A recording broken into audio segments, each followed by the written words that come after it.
Pakar Hukum Pidana Dr. Khairul Huda SHMH, tegaskan, penyidikan baru tidak sah Kejaksaan Negeri Landak di Provinsi Kalimantan Barat. Jika putusan pra-peradilan, Senin, 1 Juli 2025, tidak dilaksanakan Kejaksaan Negeri Landak, penyidik Kejaksaan Negeri Landak baru bisa menerbitkan surat perintah penyidikan baru jika 7 amar putusan sebelumnya dijalankan.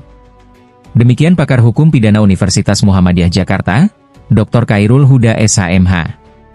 Khairul Huda sebagai saksi ahli kuasa hukum pemohon Octapius Jujun di Pengadilan Negeri Ngabang, Senin, 15 September 2025. Octapius Jujun, Kepala Unit Pelaksana Teknis Daerah, UPTD, Metrologi Legal di Kabupaten Landak, 2021-2022. Octapius Jujun menangkan gugatan pra-peradilan Kepala Kejaksaan Negeri Landak di Pengadilan Negeri Ngabang, Senin, 1 Juli 2025. Kepala Kejaksaan Negeri Landak terbitkan surat perintah penyidikan baru, Selasa, 2 Juli 2025.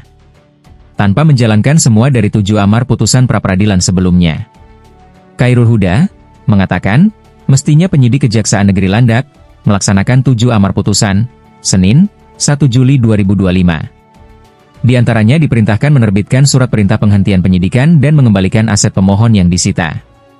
Kejaksaan Negeri Landak tidak menjalankan sebagian dari 7 amar putusan, tapi kemudian terbitkan surat perintah penyidikan baru.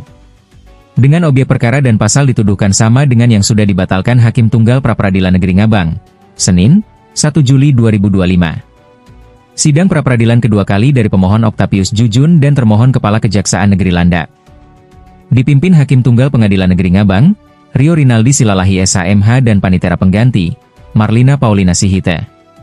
Pemohon didampingi kuasa hukum De Kurnia SH dan Secelia Juniarti SH. Di depan Yang Mulia Hakim Pra-Peradilan Pengadilan Negeri Ngabang terkait dengan permohonan rehabilitasi dan ganti kerugian yang diajukan oleh pihak pemohon. Ini sehubungan dengan putusan pra-peradilan yang lewat yang menyatakan penetapan tersangka dan penahanan terhadap pemohon tidak sah, tetapi malah dilakukan penyidikan baru dengan mengeluarkan sprindik baru.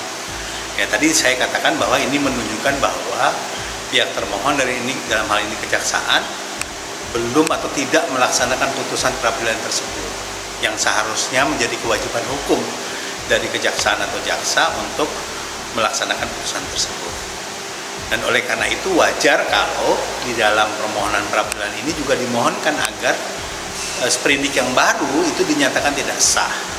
Ya, bukan hanya sekedar memenuhi tuntutan ganti rugi karena selama ini misalnya pemohon sudah ditahan yang nyata-nyata secara tidak sah dinyatakan oleh putusan pra-peradilan yang lewat, tetapi juga ini berkaitan dengan penyidikan yang baru yang menurut saya tadi menunjukkan bahwa ada tindakan yang sewenang-wenang dari instansi yang mengadakan penyidikan baru itu, karena bukan melaksanakan putusan tetapi justru melakukan penyidikan baru. Memang ada kasus-kasus di mana dilakukan penyidikan baru kalau hanya menyangkut penetapan tersangka yang tidak sah karena dianggap buktinya belum cukup. Misalnya tadi saya beri contoh kasus Setia Novanto, kasus Ilham Sirajudin misalnya seperti ini. Tetapi ada kasus-kasus yang tidak dilakukan penyidikan baru karena di putusan pra-peradilan itu diperintahkan untuk menghentikan penyidikan tersebut. Nah, tampaknya ini permohonan ini juga terkait dengan memang amar putusan yang lewat itu memerintahkan termohon untuk menghentikan penyidikan. Nah, ini menunjukkan bahwa ada bukan sekedar alat bukti yang tidak cukup, tetapi tindakan penyidikan itu juga dianggap sewenang-wenang dan tidak sah, dan karena diperintahkan untuk dihentikan. Nah, tapi bukan dihentikan, malah dibuat penyidikan baru. Di sini hal yang menjadi dasar untuk dimohonkan ke Hakim Pra-Peradilan untuk dibatalkan penetapan perintah penyidikan yang baru itu. Secara umum seperti itu. De Kurnia SH, kuasa hukum Octapius Jujun sebut, 7 poin amar putusan Hakim Tunggal menangkan kliennya. Dalam gugatan pra-peradilan Pengadilan Negeri Ngabang, Senin, 1 Juli 2025, sebagai berikut. Pertama, mengabulkan permohonan gugatan pra-peradilan Octapius Jujun terhadap Kepala Kejaksaan Negeri Landak untuk seluruhnya. Kedua, tindakan Kepala Kejaksaan Negeri Landak menetapkan Octavius Jujun tersangka korupsi tidak berdasarkan hukum, batal demi hukum. Ketiga, Octavius Jujun ditahan sejak 27 Mei 2025, diperintahkan segera dibebaskan dari rumah tahanan negara kelas 2 Landak di Ngabang. Keempat, menyatakan tidak sah segala keputusan atau penetapan dikeluarkan lebih lanjut Kepala Kejaksaan Negeri Landak. Berkenaan dengan penetapan tersangka atas diri Octavius Jujun, Kepala UTPD Metrologi Legal Kabupaten Landak, 2021-2024.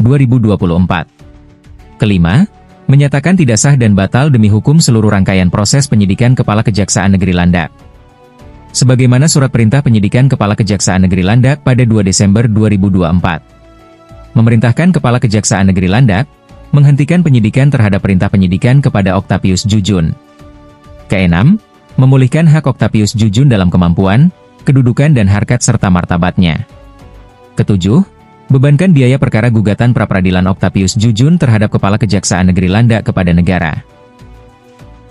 Baik, pada hari ini telah didengarkan agenda keterangan ahli yang kami sampaikan, yang kami hadirkan, pakar hukum pidana, dan berdasarkan hasil dari keterangan ahli berpendapat bahwa sprindik baru yang dikeluarkan oleh pihak Kejaksaan Negeri Landak, yang mana Kejaksaan Negeri Landak tersebut belum melaksanakan putusan pra-peradilan yang pertama, sehingga bisa dinyatakan sprindik tersebut cacat formil, tidak sah atau batal demi hukum.